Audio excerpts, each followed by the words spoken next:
That concludes First Minister's questions.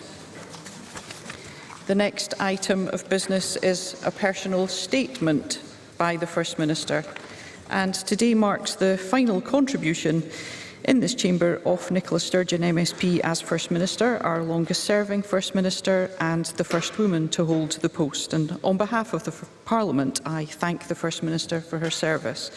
I thank John Swinney MSP, the Deputy First Minister, for his service too. They have both been in government since 2007, and I wish them well for the future. I now call on Nicola Sturgeon, First Minister. Thank you, Presiding Officer, and thank you for your kind words. I'm sure I speak on behalf of the Deputy First Minister in expressing that gratitude. I have indeed just concluded my 286th and final session of First Minister's questions, and this is the final statement I will make in this chamber as First Minister. No matter what I do in future, nothing, absolutely nothing, will come close to the experience of the past 3,046 days. Being First Minister of the country I love has been a profound honour. I have led Scotland through good times, but also through the toughest period of our recent history. Exactly 3 years ago today, I stood at a podium in St Andrew's House and I asked the country to stay at home. My thoughts today and always are with those who lost loved ones to COVID, with those who live still with long COVID, with our young people who lost out on so many of the normal experiences of growing up, and with everyone who endured the trauma of separation and loneliness. COVID shaped all of us. I know that it changed me, and in many ways it defined my time as First Minister. Above all, it reinforced in me an abiding admiration for the people of this wonderful country who made such painful sacrifices to keep each other safe. In the toughest of times, our country showed the best of itself with love, care and solidarity, and that will live with me forever. Being First Minister has been variously, often all at once, challenging, exhilarating and exhausting. But every single day, without exception, it has been an utter privilege. I have set out already my reasons for stepping down now. I won't repeat them today. Suffice to say, I know in my heart that this is the right time. After more than 35 years in politics, 24 years in this Parliament, 16 years in government, and more than 8 years as First Minister, it is time for Nicola Sturgeon, the politician, to make a bit of space for Nicola Sturgeon, the person.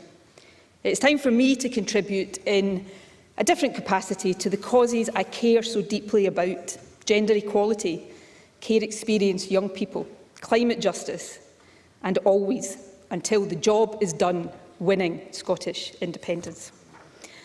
And no matter how difficult change may be, I know also that it is right for my party, the government and our country that I now make way for a new generation of leadership. I have made my fair share of mistakes in the past 8 years, and of course there are things I wish I had done better or differently.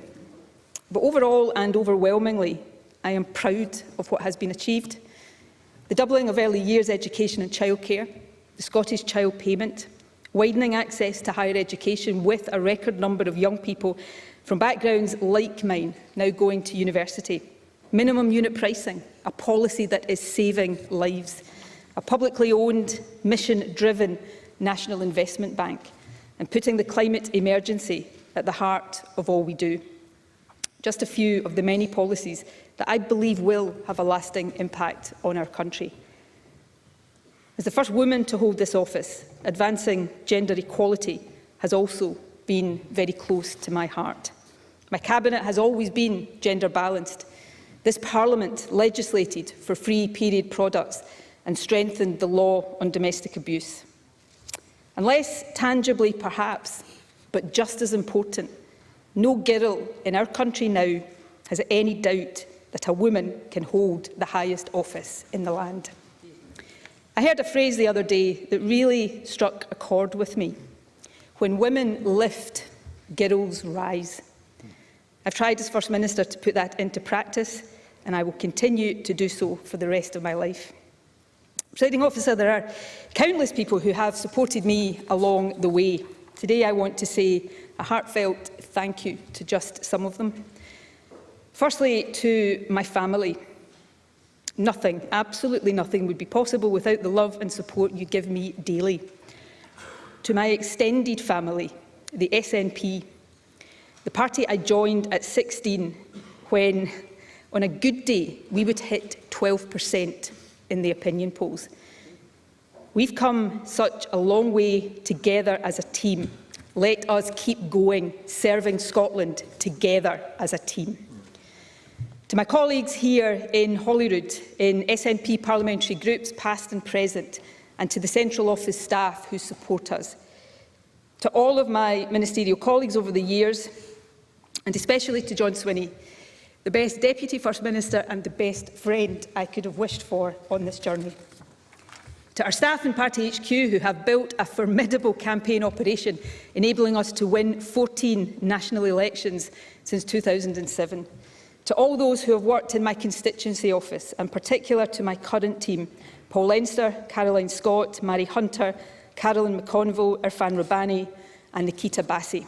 You have had my back throughout, and you work tirelessly every single day to help me represent the people of Glasgow South Side. And to my constituency party and to my constituents, thank you so much for putting your trust in me time and again. To my special advisers, you have given your all to me and to the cause of building a better country. You have been led by two outstanding Chiefs of Staff, Liz Lloyd and Colin McAllister. To our partners in the Scottish Green Party, I am very proud of the Butte House Agreement. Thank you for joining us in government.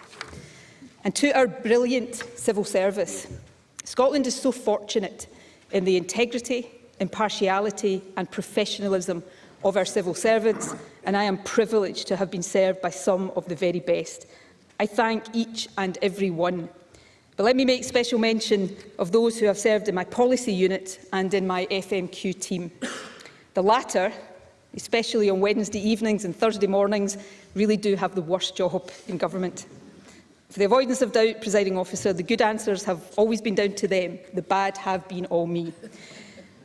Finally, I want to thank from the bottom of my heart three groups of people who, because of the nature of the jobs they do, have probably spent more time with me over these years than with their families. At least I'm sure that is how it has felt. So, to my security team, thank you for keeping me safe. To the wonderful Butte House staff, thank you for always making me feel at home. And to every private secretary, diary secretary, correspondence secretary, to the visits and events team, to the communications and camera teams, to everyone in my private office who has supported me over 16 years in government, thank you for keeping me going. Obviously, I can't name everyone, much as I'd love to, but there are a few I do want to mention. My longest-serving Principal Private Secretary, John Summers, and the current incumbent, Chris Mackey. And last but not least, three very special people who individually and collectively have been with me for almost all of my time as First Minister. Three people who were the core of my team during COVID, coming into the office while others stayed at home to give me the support I needed to do my job. Nicola Dove, Patrick Crolla and Gary McGee. You three will never know how much your care, kindness and humour have sustained me over these years, and I am so going to miss you. Presiding Officer, as I come to the end of my last speech here as First Minister, some final reflections. To you, I am sure you're hoping for a new First Minister whose answers on a Thursday lunchtime are not quite as long-winded as mine. Thank you for your patience. To my colleagues across this chamber, robust debate and holding government to account are the hallmarks of what we do in here. That is as it should be, and let me thank those in other parties for that. But maybe, just maybe, we might actually enhance our democracy if occasionally we, all of us, treated each other with kindness too, if we remembered that we are opponents, not enemies. And to my successor, Next week, we will find out whose portrait will go alongside mine on the stairwell of Bute House. Subject to this Chamber's approval, it will either be Scotland's second female First Minister or the first from a minority ethnic background. Either way, that will send the very powerful message that this, the highest office in the land, is one that any young person in Scotland can aspire to. Never forget that every day in this office is an opportunity to make something better for someone somewhere in Scotland. Do not shy away from the big challenges or difficult debates. You won't get everything right, but it is always better to aim high and fall short than not try at all. And always draw strength, energy and wisdom from the people of this wonderful country. And it is now to the people of Scotland, all of you, whether you voted for me or not, that I reserve my final words from this seat. Thank you so much for placing your trust in me. Words will never adequately convey the gratitude and the awe I hold in my heart for the opportunity I have had to serve as your First Minister. It truly has been the privilege of my lifetime. And with these words, Presiding Officer, I draw it to a close.